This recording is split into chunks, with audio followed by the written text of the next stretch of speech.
Yo, bonjour à toutes, bienvenue dans cette nouvelle vidéo. Aujourd'hui les gars, je vais vous présenter mon setup pour 2022. Vous l'avez vu dans le titre, c'est un setup à plus de 5000 €. C'est incroyable, c'est clairement incroyable. Là, c'est le setup de mes rêves, même si c'est vrai que je pourrais peut-être rajouter encore quelques petits trucs. Mais là, clairement, pour moi, il est déjà parfait. Bref, j'espère vraiment que cette vidéo va vous plaire. Les gars, là, je le vois devant moi. C'est du lourd, c'est vraiment du lourd, j'espère qu'il va vous plaire. En tout cas, avant que ça commence, je tiens à préciser qu'il y aura une deuxième vidéo setup 2022 parce qu'en juillet, août ou septembre, je vais déménager pour vivre toute seule. Ça fait clairement trop bizarre de dire ça. Mais du coup, j'aurai un autre setup et celui que je vais vous présenter aujourd'hui, c'est celui qui va me durer pour la fin de l'année scolaire. Et celui que vous allez voir en fin 2022, ça va être celui que je vais utiliser pour les prochaines années. Bref, j'espère vraiment que la vidéo va vous plaire. N'hésitez pas à vous abonner, à activer la cloche les gars parce que du coup, il y aura plein d'autres vidéos qui vont arriver en rapport avec mon déménagement. Et puis voilà, je vous laisse avec la suite, je vous laisse découvrir tout ça. J'espère que ça va vous plaire.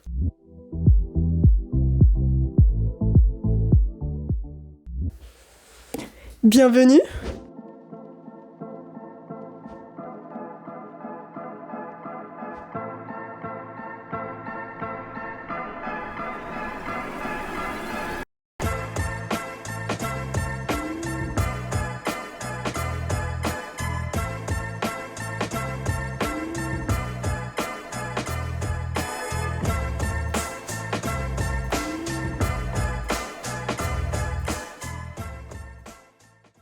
J'espère que les petits plans vous auront plu et puis c'est parti, je vais commencer par vous présenter ma chaise. Bon, c'est pas très intéressant mais c'est une chaise Ikea, comme ça vous le savez. Après mon bureau, pareil, il vient de chez Ikea aussi. Bon, je vais m'asseoir parce que c'est plus confortable. Donc c'est un bureau tout simple en bois. Donc on a acheté 4 pieds ajustables qu'on a ensuite fixé avec la planche en bois. D'ailleurs, petite anecdote les gars, je sais pas si vous avez remarqué mais en gros j'ai deux parties du bureau. Donc la première c'est vraiment le setup et derrière moi il y a là où je travaille, donc pour les cours etc. Et en gros cette planche là et celle-là c'est exactement les mêmes, sauf que celle-là on l'a coupée pour qu'elle aille parfaitement entre mon mur et le cadre de la fenêtre parce que du coup elle était trop grande. Voilà, donc petite anecdote, on l'a coupée avec mon père pour qu'elle ait la taille parfaite. Et aussi tout autour du setup on a mis des LED, donc voilà, j'ai une petite télécommande ici pour pouvoir changer la lumière. Là c'est du blanc, si je veux je peux mettre du bleu, du rouge, non c'est du vert, du rouge, bref, il y a plein de couleurs différentes, un autre bleu, enfin bref voilà, il y a plein de trucs. On peut mettre aussi différents effets, on peut mettre des effets qui changent de couleur, voilà, là ça passe du orange au jaune, etc. Voilà, il y a plusieurs effets, on peut changer la luminosité et tout, mais bon ça, je vous avoue, c'est des LED vraiment classiques qu'on peut acheter à 10 € chez Lidl. J'ai dit Lidl alors que je les ai pas du tout achetés là-bas. Alors attaquons le vif du sujet, je vais commencer par vous montrer mon éclairage, c'est le Neewer 2,4G 1320 si je me trompe pas. Il est clairement incroyable, tu peux changer l'intensité de la lumière, la couleur aussi si tu veux que ce soit plus chaud ou plus froid. Aussi ce qui est pas mal c'est que tu peux l'emmener en extérieur, genre par exemple si t'as pas de prise à proximité, en fait tu peux mettre une batterie derrière l'éclairage et ça te permet vraiment de l'emmener où tu veux. T'as pas forcément besoin d'avoir une prise à proximité. Par contre la batterie faut l'acheter séparément et je sais pas combien ça coûte mais je pense que ça coûte assez cher. Ensuite à l'arrière il y a un écran LCD, tu peux aussi changer de chaîne, je sais pas trop si ça s'appelle comme ça s'appelle Channels en anglais et en gros ça te permet d'avoir des préconfigurations. Après vraiment l'éclairage tu peux le diriger dans tous les sens, donc déjà t'as des espèces de volets comme ça, donc tu peux diriger la lumière où tu veux. Si tu veux l'avoir plus vers le côté, tu mets plus vers le côté. Derrière aussi il y a une espèce de boule qui est amovible, je sais pas comment ça s'appelle, et pareil ça permet vraiment de diriger la lumière là où on veut. Donc vraiment cet éclairage il est super, il a plein de fonctionnalités et tout. Il y a aussi un espèce de film protecteur, je sais pas trop comment ça s'appelle, mais en gros ça permet d'avoir une lumière un peu plus homogène. Après il y a aussi une télécommande comme ça qui vient avec, donc si jamais t'as la flemme de te lever pour aller derrière l'éclairage et régler les trucs, tu peux directement le faire avec la télécommande. Donc ça je vous avoue c'est assez pratique pour moi parce que j'ai à chaque fois la flemme de me lever en fait. Après bon je vous avoue pour le trépied j'ai un peu triché les gars, c'est pas du tout le trépied qui vient de l'éclairage. J'ai pas reçu de trépied avec l'éclairage, du coup j'ai dû en inventer un entre guillemets. En gros ça c'est un pupitre que j'ai juste démonté en fait et j'ai pris la base du pupitre pour l'accrocher à l'éclairage. Alors maintenant je vais vous montrer les décos du setup. Donc déjà on a une petite figurine pop ici, c'est un Schtroumpf qui est vénère. Je sais pas pourquoi je la trouve trop bien cette figurine, du coup je l'ai mise ici. Après j'ai ma manette, alors ça je vous avoue c'est pas censé décorer mais perso j'utilise plus pour la déco qu'autre chose. Après je l'ai utilisé par exemple dans ma vidéo Rocket League, d'ailleurs n'hésitez pas à aller la voir. Je vous avoue j'utilise la manette très rarement pour jouer, même si c'est fait pour ça de base, mais en tout cas je trouve qu'elle décore très bien. Et aussi les gars j'ai construit un petit stand, je sais pas comment ça s'appelle, un petit truc pour maintenir ma manette en Lego, voilà, donc si jamais vous avez des Lego, les jetez pas, c'est très pratique. Voilà, donc je mets le truc comme ça et je mets la manette juste ici, je trouve ça stylé en vrai hein. Après on a quoi, on a mes AirPods. Alors les gars j'ai mis une coque aux AirPods parce que je crois que c'est l'objet que j'ai le plus fait tomber de toute ma vie. Je sais pas pourquoi j'ai un problème avec mes AirPods, je les fais tout le temps tomber. Voilà pour les décos du setup. Après juste ici on a mes enceintes Trust, ces enceintes que j'ai déballées aussi en vidéo. Elles m'ont coûté 9 € et franchement elles font le taf, elles sont RGB donc c'est le plus important. Je rigole bien sûr mais en vrai ça va, elles ont un assez bon son pour 9 €, c'est pas mal. D'ailleurs je vous ai pas dit la ref exacte de la manette mais c'est une manette PS4 classique, je crois que c'est la DualShock 4 V2 si je me trompe pas. Et pour les enceintes je vous avoue je connais pas du tout la ref exacte, je pense que PC Trust. D'ailleurs les gars, tout est en description, que ce soit les prix, des liens Amazon, vraiment il y a tout en description, toutes les infos si jamais ça vous intéresse d'en savoir plus en détail. Ensuite les gars, mes barres RGB juste ici, elles sont incroyables, je les ai déballées en vidéo, d'ailleurs c'est la dernière vidéo qui est sortie. En tout cas, je pense que je considère ça aussi comme une déco en vrai, elles sont trop bien, genre vraiment, il y a plein d'effets d'éclairage sur ces barres et tout, bref, je vais pas tout vous dire dans cette vidéo parce que vraiment ça va être trop long, mais en tout cas je vous en ai fait une vidéo, donc n'hésitez pas à aller la voir, je vous la mets dans le petit i en haut. En tout cas ces barres RGB, elles me servent de déco, mais ça peut aussi être un repose-casque, donc en gros il y a un petit truc comme ça qui est venu avec la boîte, et tu le mets sur la barre comme ça, bon derrière parce que là il y a le RGB, voilà tu la mets ici, et derrière tu mets ton casque, bon moi j'utilise pas parce que du coup j'ai ma perche à micro et je mets mon casque dessus. En tout cas j'ai deux barres lumineuses comme ça, et la ref c'est les Corsair LT100. En vrai je vais vous montrer quelques effets qu'il y a sur les barres, donc il y a celui-là, un petit effet pour Noël, un petit effet arc-en-ciel. Je crois pas que vous voyez très bien en caméra parce que c'est compliqué à voir. Mais en tout cas, voilà, il y a plusieurs effets et j'adore jouer avec. Clairement, je trouve ça trop bien. En vrai, c'est un gadget, mais vraiment, je trouve ça stylé. Genre, j'aime bien. Bon, après, il y a le mode que j'utilise depuis tout à l'heure. Et en gros, ça affiche les couleurs qu'il y a sur l'écran. Alors, en parlant d'écran, c'est un AOC 24G2U 75 Hz DAL IPS. Pour ceux qui s'y connaissent pas trop, en gros, la DAL IPS, c'est juste que ça a des bonnes couleurs. 75 Hz, c'est 75 images par seconde. C'est clairement pas ouf parce que mon PC, il peut faire beaucoup plus. C'est pour ça qu'il y a moyen que j'investisse les gars dans un deuxième écran 144 Hz, donc il y a moyen que j'ai un double screen dans le futur. En tout cas voilà, il a aussi un ms, enfin bref, il a c'est bon pour le gaming même si ça fait que 75 Hz. Mais en tout cas il était en promo et je l'ai eu à 120 €, ce qui est vraiment pas cher en vrai pour une DAL IPS 1 ms et 75 Hz. Après je l'ai pris aussi pour son design, voilà, je le trouve assez beau. Ensuite on passe à la caméra, ça les gars c'est du lourd. Alors je tiens à préciser que c'est pas du tout à moi parce que ça je sais pas combien ça coûte, ça doit être super cher. Mais en tout cas le trépied, le boîtier de la caméra et l'objectif sont à mes parents. Je sais que le trépied c'est de la marque Ama, je crois pas qu'il a coûté très cher, en vrai c'est un trépied assez basique mais il fait le taf. L'appareil photo c'est un Canon EOS 6D, donc c'est plus un appareil photo qui est fait pour faire des photos, en fait c'est pas trop une caméra, même si on peut filmer avec, du coup j'utilise pour ça, mais ouais mes parents ils l'ont acheté surtout pour la photo. Ensuite l'objectif c'est un 24-105 mm, donc ça permet d'avoir vraiment un très beau flou d'arrière-plan, ça permet d'avoir des super beaux zooms et c'est un objectif macro je crois. En tout cas c'est une caméra qui a vraiment une très bonne qualité et aussi elle est connectée directement ici en USB sur mon PC, donc c'est vraiment super simple à utiliser. En fait il suffit que j'allume ma caméra et après j'ai directement le retour sur mon écran et j'appuie sur le bouton d'enregistrement et après je fais ma vidéo. Voilà, donc c'est hyper simple à utiliser, c'est juste connecté à mon PC et j'ai directement le retour sur mon écran. Et du coup comme je vous l'ai dit en début de vidéo les gars, je vais déménager, donc cette caméra, je vais devoir la laisser ici vu que c'est pas la mienne. Ça veut dire quoi? Que je vais en avoir une nouvelle. Voilà, donc prochainement sur la chaîne, il y aura sûrement un déballage d'une nouvelle caméra ou un test ou bref, des trucs comme ça, voilà. J'espère que ça va vous plaire. Je sais pas encore quand est-ce que je l'aurai, mais j'espère l'avoir d'ici la fin d'année. Ensuite, mon PC, je vais pas vous le présenter tout de suite pour le watch time. On va directement passer au périphérique. Alors, le tapis de souris, c'est un SteelSeries taille M. En vrai, je trouve ça trop stylé, les tapis de souris qui font tout le bureau, mais bon, c'est un peu un investissement. Je vous avoue que un tapis de souris comme ça, en vrai, ça suffit. Après ma souris elle est incroyable les gars, c'est de la Corsair Glaive RGB Pro. Après je vous la déconseille si vous avez une petite main parce que la souris elle est assez grosse, moi j'ai une petite main, mais ce qui est bien avec la souris c'est qu'en fait les grips juste ici ils sont détachables et du coup ça s'adapte à la taille de vos mains. Genre moi j'ai une petite main, du coup je mets le plus petit grip, mais il y a aussi deux autres grips, donc il y en a un c'est un espèce de repose-pouce. Donc voilà ce que ça donne. Après il y en a un autre, il est un peu plus gros et ça permet un meilleur maintien de la souris. Bon moi comme j'ai des petites mains du coup c'est pas le cas, mais pour les mains un peu plus grosses c'est vraiment pratique. Bon après la souris elle a pas grand chose d'autre de spécial à part du coup elle a 4 touches macro dont 2 qui règlent le DPI. Voilà pour la souris. Maintenant le clavier les gars, ce clavier il est incroyable. Déjà c'est le Corsair K95 RGB Platinum. Il a des touches interchangeables, donc là comme vous pouvez le voir il y a des touches grises. J'ai mis WASD mais j'aurais très bien pu mettre T, Z, Y, tout ce que tu veux. Et ce clavier il est super pratique. Déjà on a une molette juste ici pour régler le son qui est archi satisfaisante.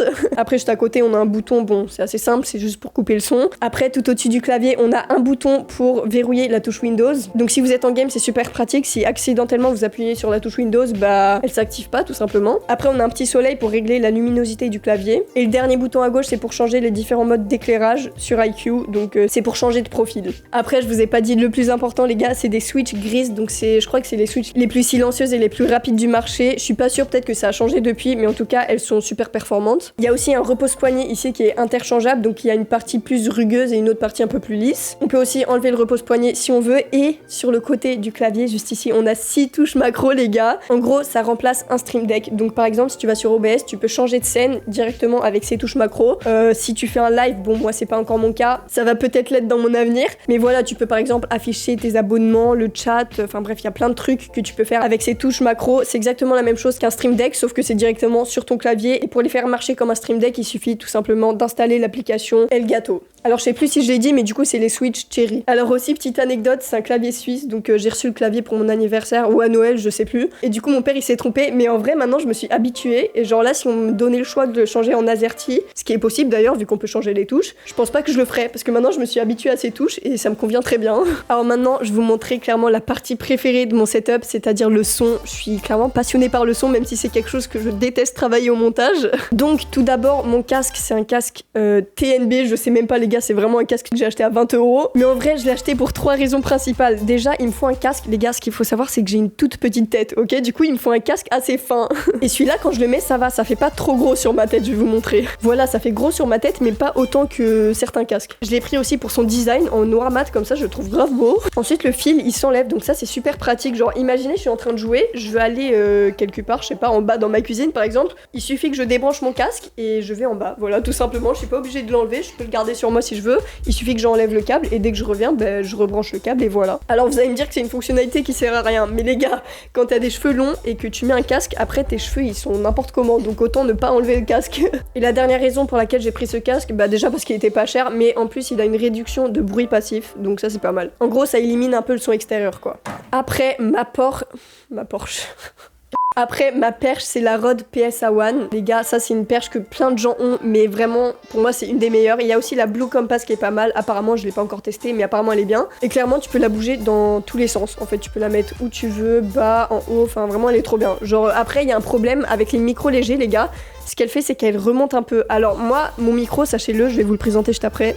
C'est une pépite les gars, il est assez léger, du coup j'ai eu ce problème, mais en fait c'est super simple à résoudre. Là t'as une vis et il suffit que tu resserres les ressorts qu'il y a à l'intérieur et après le micro va pas remonter à chaque fois en fait. Genre des fois tu le mets ici et il remonte, voilà là c'est un peu le cas, du coup je vais le resserrer encore. Voilà, après j'ai fait passer le câble de mon micro juste ici dans la perche, c'est super pratique, vraiment cette perche elle est trop bien. Ensuite je vais vous parler de mon élément clairement préféré je pense dans ce setup, c'est mon micro. Les gars ce micro, j'ai tellement de trucs à dire, il y a tellement de fonctionnalités dessus, il est incroyable, vraiment il est incroyable. C'est mon père qui me l'a choisi et c'est le meilleur choix qu'il ait pu faire. C'est vraiment ce micro, il a tout ce dont j'ai besoin. Donc c'est un micro vraiment pas connu, c'est le Zoom H2N et déjà la première particularité c'est que c'est un enregistreur externe. Donc il y a deux façons de l'utiliser. La première c'est en le connectant à l'ordi avec un câble USB juste ici. Voilà, tu connectes tout simplement le câble USB à ton ordi et tu peux utiliser le micro normalement. Et comme c'est de l'USB, c'est super pratique parce que t'as pas besoin de carte son. Les gars, ça m'a fait faire des économies. Parce que la majorité des micros professionnels ils sont en XLR et du coup t'as besoin d'une carte son pour pouvoir enregistrer avec. C'est le cas par exemple de ce micro là, bon celui-là ça se branche en USB mais il a une sortie XLR je crois que ça s'appelle. Je tiens à préciser ça c'est pas un micro que j'utilise d'habitude, c'est le micro de mon père. Bref, revenons-en au Zoom H2N les gars, il a 5 capsules micro donc ça permet d'avoir un son en 360 degrés, donc je vous explique, cette option elle est incroyable, bon je l'utilise jamais mais elle est trop bien. En gros ça enregistre le son en 360 degrés donc si vous mettez un casque, alors ça marche que si t'as un casque ou des écouteurs, donc si vous voulez vous pouvez mettre des écouteurs et un casque et je vous fais un petit test du 360 degrés. Donc ce mode il permet de parler dans tous les côtés du casque, donc là normalement vous m'entendez passer de gauche à droite, c'est assez stylé, mais comme je vous l'ai dit je l'utilise pas super souvent. Voilà, là normalement je parle d'un côté et là de l'autre. Voilà, dites-moi si ça marche bien, je sais pas. Mais voilà, c'est assez stylé, j'aime bien. Ensuite, la fonctionnalité que moi j'utilise le plus, c'est le son qui est capté par un seul côté, donc ce côté-là. Je parle et le son il est capté juste ici, donc par exemple si j'ai mon clavier là qui fait du bruit, le micro qui est juste derrière il va être désactivé et on va pas entendre mon clavier. Donc vraiment ce micro il a plein d'options différentes et moi comme je vous l'ai dit, celui que j'utilise le plus c'est quand il capte la voix d'un seul côté. Mais si par exemple tu vas dans la rue, tu veux faire une interview ou je sais pas quoi, tu mets le mode où il capte de ce côté et de ce côté-là, pas le 360, du coup là ce serait le 180, je sais pas si ça se dit. Désolé, je m'y connais pas trop en micro, mais en gros tu fais l'interview et pareil si tu mets un casque, t'auras la voix de la personne qui se fait interviewer par exemple dans le côté gauche du casque et celui qui interviewe dans le côté droit du casque. Aussi c'est un lecteur de carte SD, donc comme c'est un micro externe numérique, t'es pas obligé de brancher le micro à quoi que ce soit, tu peux directement enregistrer sur le micro et après tu branches le micro à ton PC et il y a une carte SD dedans et du coup ça te permet de lire la carte SD et de lire tes enregistrements. Mais si vous êtes en plein tournage et que vous n'avez pas de PC chez vous, il y a un haut-parleur juste ici, donc un écran LCD qui permet de diriger toutes les options de choisir vos enregistrements, changer des réglages, etc. Et le haut-parleur vous permet d'écouter directement sur place votre enregistrement. Par contre, si ça vous convient pas et qu'il y a trop de monde autour et que vous entendez rien de votre enregistrement, les gars, il y a une autre solution. Il y a aussi un port externe jack et interne. Donc si vous voulez, vous branchez vos écouteurs sur le micro et vous pouvez directement entendre vos enregistrements. Et du coup, il y a aussi l'option où tu branches le casque et quand tu parles dans le micro, bah, tu t'entends parler en temps réel et il n'y a pas de latence. Et ça, c'est vraiment cool. Ça, je l'utilise assez souvent en vidéo quand j'ai mon casque. Donc comme c'est un casque fermé, bon, c'est pas vraiment fermé, mais j'entends pas les bruits autour, mais ça me dérange de pas m'entendre moi en fait. Donc ce que je fais, c'est que je branche le casque au micro et je peux m'entendre en temps réel. Après, il y a vraiment plein d'autres options, les gars, je vais pas tout vous dire, mais il y a un compresseur directement inclus dans le micro, il y a un limiteur, il y a même un métronome qui est inclus, les gars.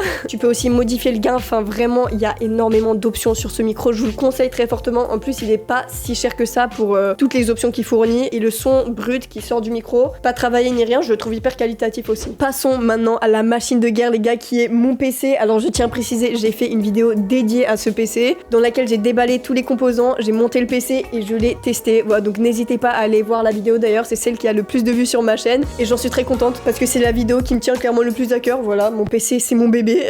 Non, en vrai, la vidéo je la trouve archi bien travaillée et tout et j'ai grave kiffé la tournée, faire le montage, etc. Bref, je vous mets le lien de la vidéo dans le petit i en haut, vraiment n'hésitez pas à aller la voir, elle est incroyable. En tout cas, je vais vous dire tous les composants qu'il y a dans ce PC. La carte mère, c'est une X570 Pro de chez Asus. J'ai 64 Go de RAM. Je sais pas si vous vous rendez compte, mais c'est vraiment énorme. Donc c'est les Corsair Vengeance RGB Pro SS. Ensuite, mon alimentation, c'est la CX750F de chez Corsair RGB. Ensuite, j'ai deux SSD ultra rapides, les gars. C'est des SSD qui viennent de chez Samsung et c'est les 980 Pro. Bon, j'ai clairement une feuille parce que je me souviens pas de tout, les gars.